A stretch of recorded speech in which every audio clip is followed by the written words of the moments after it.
নীলফামারীর সৈয়দপুরে অস্বাস্থ্যকর পরিবেশে সেমাই তৈরি এবং বিভিন্ন অনিয়মের দায়ে ৩টি সেমাই কারখানাকে ১,৩০,০০০ টাকা জরিমানা করেছে জাতীয় ভোক্তা অধিকার সংরক্ষণ অধিদপ্তর।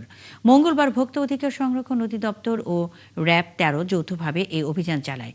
অভিযানে সৈয়দপুর শহরের তাজ ফুড প্রোডাক্টসকে ৬০,০০০ টাকা, নাজ ফুড প্রোডাক্টসকে ৪০,০০০ টাকা এবং ফয়সাল ফুড প্রোডাক্টসকে ৩০,০০০ টাকা অর্থদণ্ড দেওয়া হয়। অভিযানে নেতৃত্ব দেন জাতীয় ভোক্তা অধিকার সংরক্ষণ অধিদপ্তরের রংপুরের উপপরিচালক জাহাঙ্গীর আলম।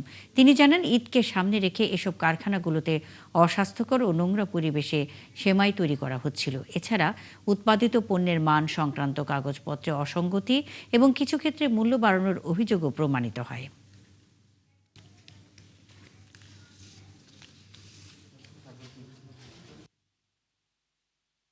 আমরা ফ্লেভার পেয়েছি, রং পেয়েছি এবং খাদ্যদ্রব্যে ব্যবহার করা যায় না এরকম আয়োডিনবিহীন লবণ পেয়েছি।